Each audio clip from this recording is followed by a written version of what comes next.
Hi, everybody. This is Pete Carmasino with Chaikin Analytics. Thanks for joining me here today.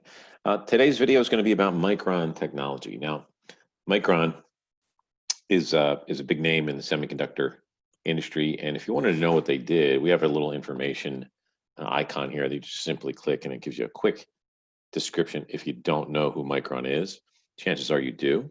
But it just tells you a quick synopsis of what they do. They manufacture and sell memory and storage solutions worldwide. So there's a lot of applications here. They do a very large number of revenue.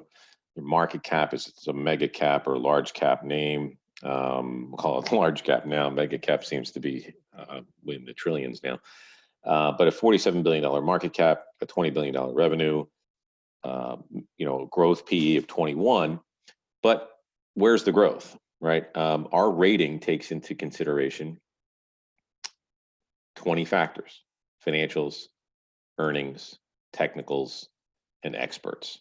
And we can see that this is leaning bearish between the technical factors, the external, and the expert factors, right? Some of these you can consider external, like short interest, estimate and analyst trends, and certainly industry relative strength. But this is a really good indication of sentiment. And ironically, when I go and I look to see what's happening externally from an analyst situation, I use a quick and easy website called marketbeat.com. It's free information, great, nicely done, easily accessed. And I can find several brokerage firms that either have a neutral or a buy, or some even have an outperform, with target prices here, one at Needham being a high of 70.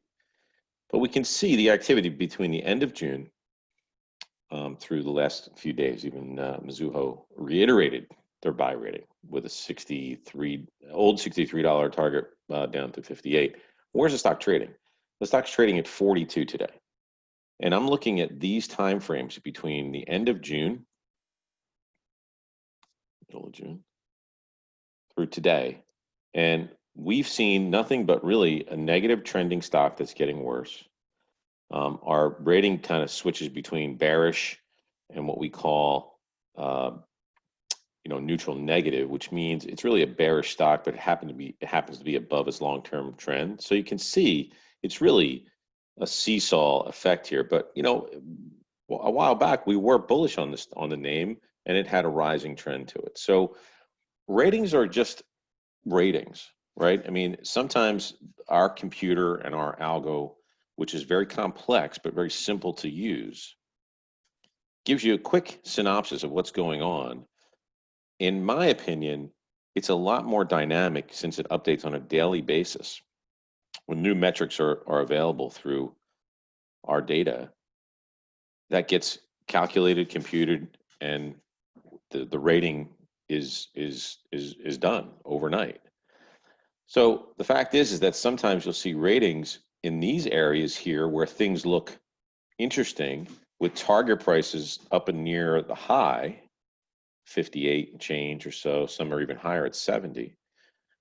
But it really doesn't warrant it. It is a strong industry, but this particular name on our system is obviously trending lower, as you can see. But the relative strength, which is very important in a lot of these types of names, really almost every type of name, has really been not validating anything. And you can see what that really meant to the stock price.